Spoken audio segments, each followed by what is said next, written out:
Austin James Rivers, born August 1st, 1992. Top 10 fuck out of here faces of all time, man. I gotta say. Fuck out of here, boy. Get that weak shit out of here. Stuff occurred my ass, nigga. Get the fuck out of here, man. Something about dude I just don't like, man. Maybe it's his short arms or how he makes dribble moves and doesn't go anywhere. Whatever it is, I just don't rock with his game at all.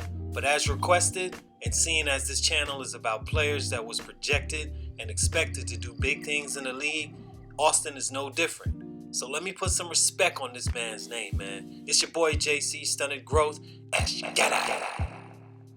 Stunt number 1, high profile coach's son. No one can choose their family, but in basketball, the coach's son gets a certain stigma placed on him. Austin was one of those kids you didn't like in high school. The coach's son. That's a tough position to be in as a basketball player. Always being placed in the middle of everything. At home, dad is asking, "What do you think about this play or this teammate?" In the locker room, players can't talk around you because, well, you know, your dad is the one they're upset with and want to talk shit about. Everyone knows in the locker room, on team buses, the coaches get the most shit. But this didn't stop Austin from having a great high school career where he was Mr. Everything. In 2010, Rivers led Winter Park High School to the school's first state title, which they won in a 76-57 victory against Dr. Phillips High School. Rivers scored 23 points in the game. On June 2010, he was a part of the gold medal winning team at the FIBA Americas Under-18 Championship, where he set a Team USA record for Under-18 events with 35 points against Canada. On September 30th, 2010, he committed to Duke University. He was also a McDonald's All-American, and at this point, one of the best young players and prospects at that time. But this is where everything really stopped. He would go on to Duke University for one season, where he'd had a really surprising year. His biggest moment came on February 8, 2012. His three-point basket, as time expires, allowed Duke to overcome an 82-72 deficit with 2 minutes to play in an 85-84 victory over North Carolina. The victory ended North Carolina's 31-game winning streak.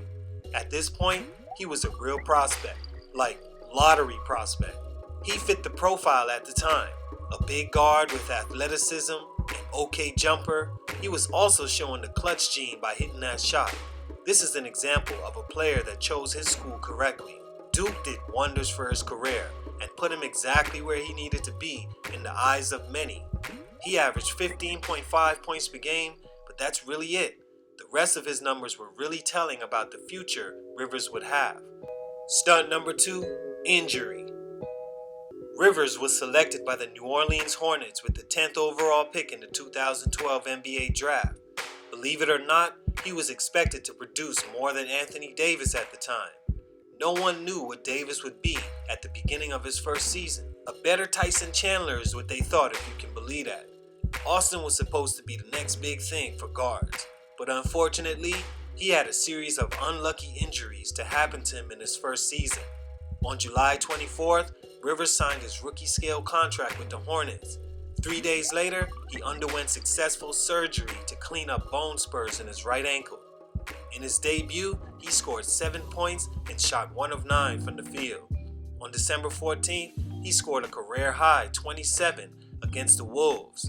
On March 6, 2013, he broke his hand and required surgery that forced him to miss the remainder of the season.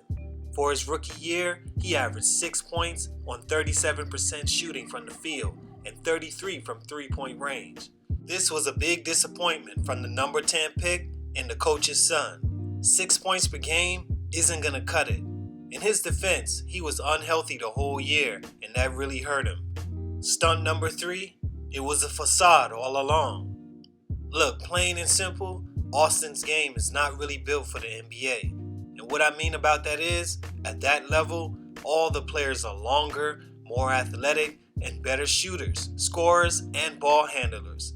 I watch Austin and I feel like his moves don't do anything for him to get space. It's like his arms are too short or something. He'll do an in and out move and literally go nowhere. Or I'll see him being blown by a defender and then he throws his hands like he don't understand what just happened. He spent 3 seasons in New Orleans and failed to ever average at least 10 points per game.